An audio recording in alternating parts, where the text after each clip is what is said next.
Well, it's 2024, and this is the first video for my channel in 2024. And I thought it would be a good idea to review the 2023 year and go through basically my favorite albums from that year. I had to narrow it down. I could only get it to 20 because there were so many dimensions. So it's out of 20. This year's end of the year list is out of 20. It was kind of late. But yeah, here it is. Hope people actually watch this one because yeah, 2023 was a good year for metal and whatever definition you have of metal. Like there's spoiler warning, there's going to be deathcore, metalcore on here. So, if you don't really consider those metal, sorry, but I do. So, they're on here. So, yeah. Number 20, the album that came in at number 20 is going to be Beyond the Black's self-titled album. Damn it. Of course, the CD holders, the modern CD holders are terrible. But, yeah, a band that I've been a fan of ever since I can remember, and of course they release an album. If they release an album, it's going to be on the end of the year list, most likely.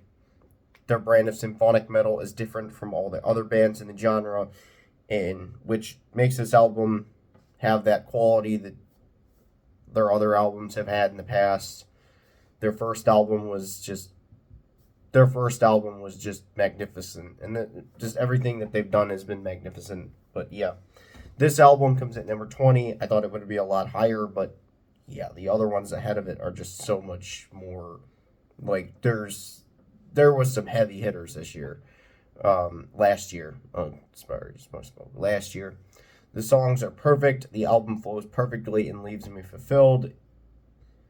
Only more big albums ahead on the list. Only more big albums ahead, including what would be at number 19. Which number 19 is actually one that I thought would be a lot higher. Mental Cruelty's album. Don't know how to pronounce it. It's their 2023 album.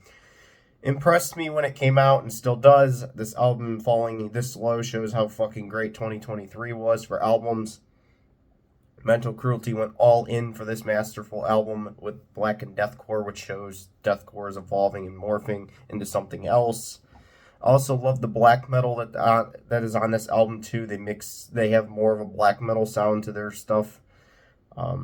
Unlike the Lorna album last year, this has more of a black metal edge to it.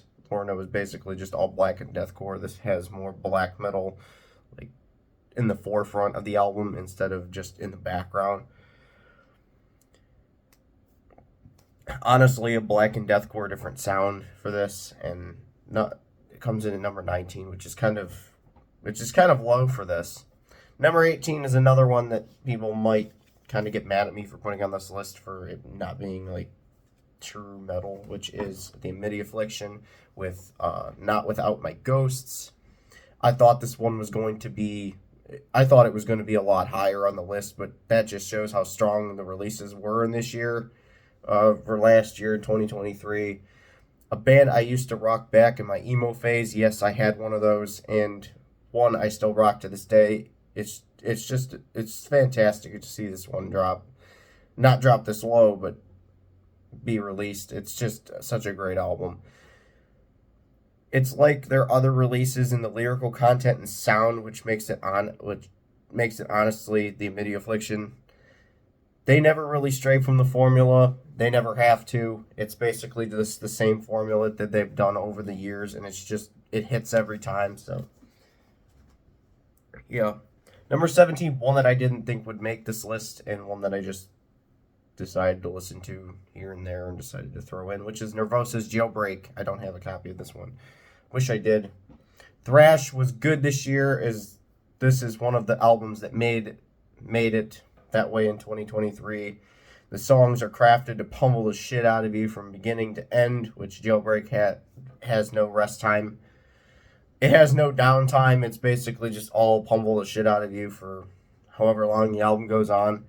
The classic guitar tone Nervosa has had on most of the releases is present, and the album is Prika's first album and lead vocals, which, yeah, that alone, Prika's vocals are amazing on this album. So yeah, truly deserves to be on this list. Nervosa's Jailbreak at number 17. Number 16, number 16, people may not agree with this one, but Thy Art Is Murder, Godlike. I had to throw this one on here. Thy Art Is Murder has been one of my favorites for years, and really expected this album to make the cut, because yeah, whenever they release, I always like their album. I didn't know what to think when I heard they got a new vocalist, but it really doesn't change their sound too much. The vocalist is a good fit. Still as intense as ever, with a little bit of new flavor. The vocalist came from Virgin's Crown, which is another band that I like. Another band that actually made one of these lists as well a few years ago, in 2019, I think it was, when I made that big-ass list that year, like out of 40 or whatever. I don't do that anymore. That new flavor does this album wonders, which some will disagree, but this is my list. Deal with it. I put this one on here for a reason. A flawless album from start to finish that belongs on my favorites list. The song list is just so fucking great. The title track is fucking great. Everything on this one is just great. Move up the list. Here we go. One that I have on CD, which is Enforced War Remains. A lot of people have had this one. A lot of people who have had this one on their list I've seen, which I agree. I agree this one's good. One of the finest pieces of thrash that came out of 2023, having gritty production and a rawness to give it to. It gave War Remains an edge over some of the other thrash albums released this year or last year. An album like this shows Enforced was a band to be reckoned with, and still shows they have the thing, the thing that I mean, the pro band type feel. Songs like the title track is the biggest example of this, and everything is done with such precision, and also has a chaotic feel, which a lot of bands can't capture both of them all in one. This one does. Enforced War Remains. Number 14, The Raven Age, Blood Omens. I don't have this one as well on CD. I know this album will get overlooked when talking the best of 2023, and it shouldn't, as it's fantastic from beginning to end. Metalcore sounding guitar riffs, guitar tone, and the whole album is basically clean vocals all the way through, which is kind of weird. The vocalist has a unique voice as well, and it just makes it such a unique record and unique band in itself. Parasite destroys when considering the first song. When considering that one, the first song, Parasite, it destroys. It honestly fucking destroys. But if you can, you could also consider Changing of the Guard, which is basically an instrumental, is the first song in the album. It has no lyrics. Essence of Time continues the greatness, and Forgive and Forget is the biggest song on this record. It had a music video and everything else, and it got featured on a lot of different metalhead TikToks and shit as well. So if you missed this one, listen to it. Sorry for stumbling over my words too much on this one. It was I wrote my notes stupidly, so bear with me. Number 13 is one that a lot of people are going to disagree with. Suicide Silence, Remember You Must Die on this list, because, yeah, this one really didn't get a whole lot of attention. A lot of people bashed it, but I like it. I hear some people talking shit on this album, saying it's dull and mindless, but I think it captures what Suicide Silence has been missing for a very long time, that old sound. An album that to bring them back to the roots with the sound like the OG2 albums. The first two with Mitch. The first two they did with Mitch when they started their career. This album has that edge to it. That has that old school edge. The album packs the punch needed with an early deathcore album and it's weird hearing this one come out of last year. Throwback to MySpace deathcore. throwback to the MySpace era of deathcore with Suicide Silence, Remember You Must Die. Next one I do have as well, surprisingly, this one's on the list, Gamma Bomb Bats.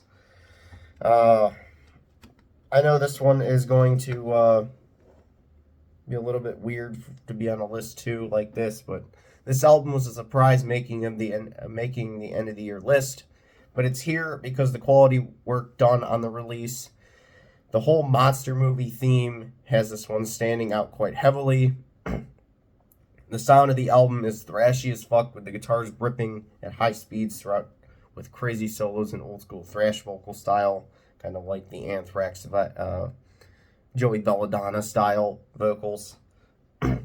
Might annoy the shit out of you. It doesn't annoy the shit out of me, but a lot of people would probably get annoyed with the vocals, but I personally like the vocals of Gamma Bomb. I've always liked them.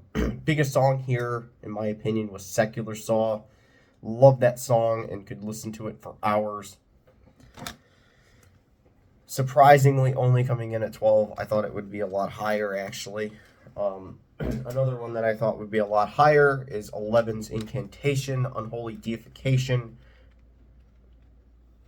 An Incantation album on this list. That is... I already know the comment section is going to be wild on this video. The doom-laden masterpiece from a band that's been pumping out masterpieces left and right. Personally, this is one of my favorite death metal bands of all time. And I'm kind of biased. I'm going to admit my bias here, that I'm kind of biased for this band when it comes to like their sound, because I just love their sound and always have. Definitely have to have a taste for this band if you do. This album is for you, and it's going to be pretty high in your list if you do one. The riffs are nasty all over, the vocals being gross as ever, and the songs all being good. The slow-moving record that's a ride from beginning to end is a must for 2023's greatest. Oh, yeah, and my opinion on this album, it's one of their best albums ever released. Incantation, if I was to do another discography ranking, because I was stupid and didn't make sure they were not going to do a new album this year, and did discography ranking a month before this one was released. So, yeah, blame me on that one, but this one would be very high on that list. Number 10 doesn't have one, but it's Autopsy's Ashes, Organs, Blood, and Crypts. This album being one of my favorites from 2023 and the first top 10 shouldn't be a surprise. Autopsy has built a pretty impressive discography over the years and become a premier death metal group. Known for their doom-laden death metal, they have always perfected, which is just perfected on this album too. Their last year they had an album too. I don't think it did. I don't think that album made the list last year, which is kind of weird. It's a legendary release from 2023 that should be praised. I'd honestly say if you didn't check this one out in 2023, you missed a big part of the chaos of this year, of last year. Honestly. And we're going to go to number 9, which number 9 is another metalcore release. Yeah, surprising, another metalcore release. I'm sorry, but Of Mice and Men's Tether. Putting this one here is because I'm a fan of metalcore, and I also have metalcore in the channel. So, Of Mice and Men really went all in on Tether, making a great sounding metalcore album that hits hard while still being easy listening, while not being as good as Echo. Yeah, their last album, their album before this one, like, hands down better. Like, better in every way, but this one still gets top 10 for the best of this year, which just shows you where that one was at. I didn't listen to that one when it came out, so sorry, but this one captures what fans like about them and have ate up for years. Songs like War Paint, Eternal Pessimist, and Castaway drive this album with big moments. The title track then brings the album to a soothing pace with a slow song. I couldn't help putting this one on my favorites of the year. I knew from the first listen to this it was going to end up on this list later in the year. Yeah. Number 8 is a surprise, and I don't have this one on CD, which is Suffocation Hymns from the Apocrypha.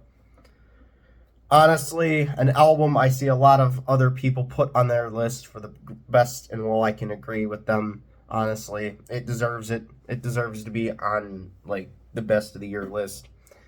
Even with a different vocalist, Suffocation can really lay down a great album, unrelenting and overly ripping, brutal through 41 minutes of fast, intense riffs. Among Suffocation's best albums ever in terms of quality, if you're a fan of this band, I'd guess you probably like this album. I've heard a lot of good things about this one and listened to it quite heavily over the year. So yeah, move on from number 8, which number 7 is, of course, you knew this band was already going to appear because I had it on my shirt, which is Cannibal Corpse with Chaos Horrific. As expected, Cannibal Corpse is going to appear on this list, while being nowhere near the level as Violence Unimagined. The Violence Unimagined was such just a big album that year, like back in 2021, I think it was. This album, like, you knew they were going to have to do something crazy. Chaos Horrific still keeps the momentum of the Rutan era alive. The Eric Rutan era, their guitarist that replaced or joined the band after Pat O'Brien left that group. Wild story, but yeah. The fast-pacing, fast-riffing Cannibal Corpse has been known for ever since the late 90s. I'm going to say late 90s because their early stuff was kind of different than like their later stuff. And the overpowering vocals of Corpse Grinder, this album rips through every second with immense brutality.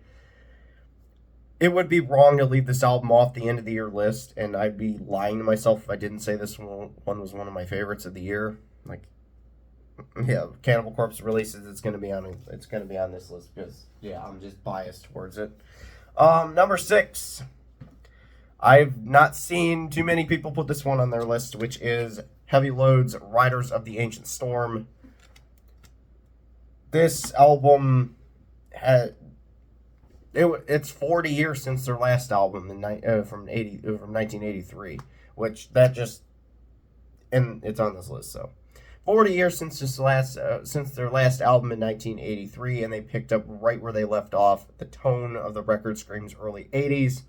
It's like a time capsule, as it has old style production and a bite, not marred by modern production. Yeah, it wouldn't be anywhere near this list if it if it was marred by the modern production. Songs like Walhalla Warriors, Ride the Night, and The Magnificent Sail Away make this album worth listening to. Making this album after 40 years is really impressive and deserves a spot on the list. This is honestly one of my favorites from this year, and it's kind of surprising it's not a whole lot higher, but the top five really, really is, the top 5 is like something else. And number 5, Camelot, The Awakening. Another surprise, as I wasn't really into Camelot until hearing this album. The Awakening is brilliant from start to finish, as everything comes together for a symphonic power metal masterpiece. From what I've heard from this band, this is one of their best. No wonder why it's on this list. The vocal work is on another level, with songs like Eventide and Midsummer's Eve showing the vocal brilliance. A must listen for last year, honestly. It's one of those albums that just has to make a list like this. I know I haven't really seen that album on too many other people's lists. Number 4 is Delane's Dark Waters. Yep, Delane's Dark Waters. I didn't know what was going to happen with this band after the lineup change, the big lineup change that they had, that like basically their whole band left, which, yeah. But I can say that Delane is staying around with a strong album like this. The guitars are hard hitting and potent. Mix that with Diana's vocals and the sound Delane is known for.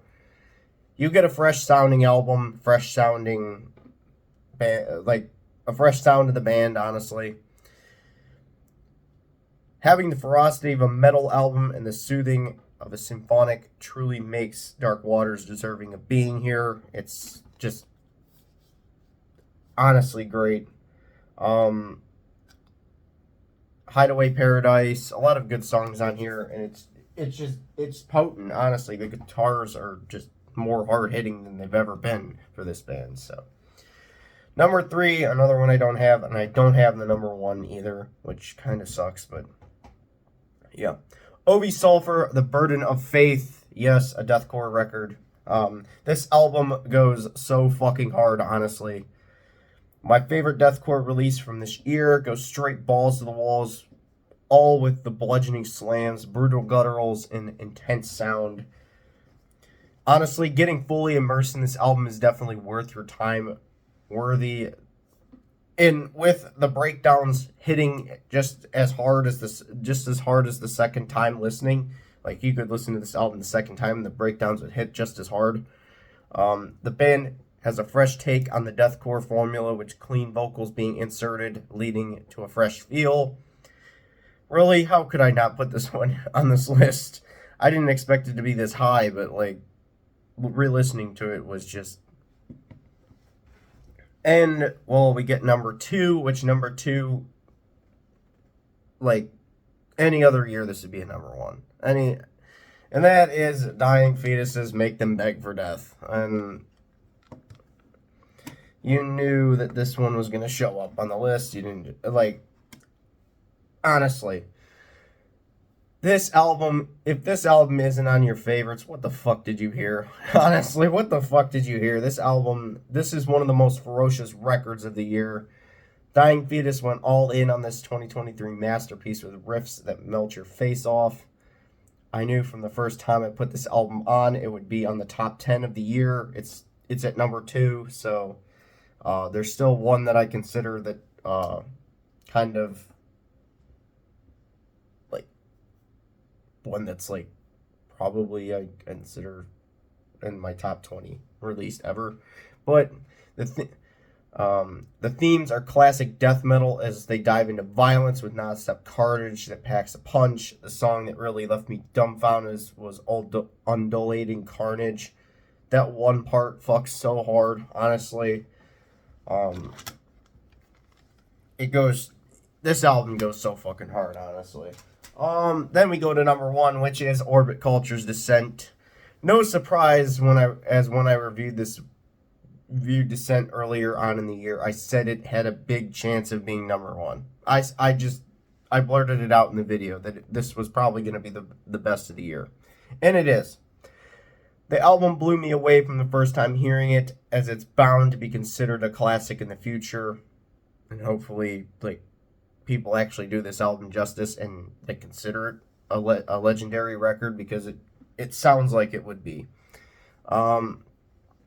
It's non-stop flow and intensity. The rhythm and riffs are infectious, and the vocals sounding from deep to high in the core. The choruses make this a fantastic album.